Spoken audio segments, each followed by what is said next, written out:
tubuh tuh punya kemampuan secara holistik untuk menyeimbangkan. Kata kunci itu seimbang, ya.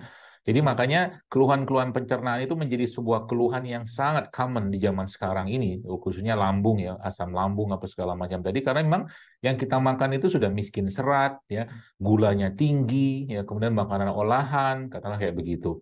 Nah, maka saya biasa sarankan benerin dulu makanannya gitu, kayak begitu. Itu yang pertama. Lalu yang kedua, kembali ke makanan asal kita.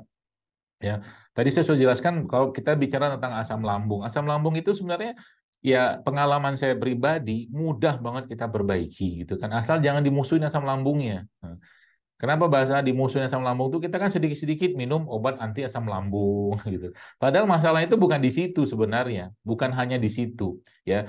Ketakseimbangan asam lambung itu berkaitan juga dengan bakteri yang ada di situ. Maka Anda perlu mengkonsumsi katakanlah bakteri-bakteri yang baik bagi pencernaan. Salah satunya misalkan probiotik itu, misalkan. Yang kedua, probiotik itu atau bakteri tadi itu punya makanan. Makanannya itu salah satu serat atau mungkin gula. Nah, maka tadi kan saya sarankan minum air tajin kan.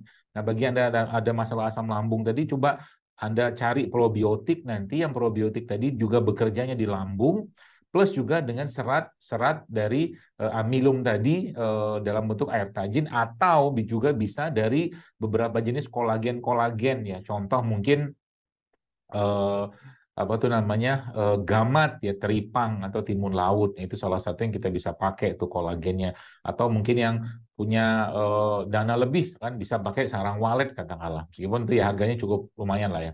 Atau mungkin bisa juga dengan tadi ya air-air tajin atau amilum dari sumber yang lain, dari singkong atau segala macam. Itu bisa, terus kan kita bisa apa tuh namanya lakukan itu. Itu yang pertama. Yang kedua, beberapa jenis rimpang-rimpangan yang sifatnya itu bisa menguatkan apa tuh namanya menguatkan lambung itu seperti mungkin paling paling sederhana itu adalah jahe serai pandan. Paling sederhana. Jadi yang Anda punya masalah pencernaan, lambung khususnya, coba rutin minum jahe serai pandan. Tapi ada tapinya. Tapinya apa? Sekarang banyak jahe hibrid, bagus sekalian. Jahe hibrid itu jahe-jahe impor. Ya, jadi kalau Anda mau dapatkan jahe yang bagus, kalau saya mungkin cari jahe lokal saja lah. Jahe lokal kayak jahe emprit atau jahe merah. Ya, itu masih kerasa aroma dan bau jahenya, karena jahe hibrid itu sudah saya kadang-kadang masukin bahkan hampir sekilo setengah kilo, nggak ada pedes-pedesnya menurut saya, ya, nggak ada lagi, karena mungkin entah kayak gimana cerita penanamannya. Jadi beberapa jahe seperti jahe emprit, jahe merah itu menurut saya lebih powerful ya kita dapatkan. Atau paling gampang ya minum wedang uwu paling gampang.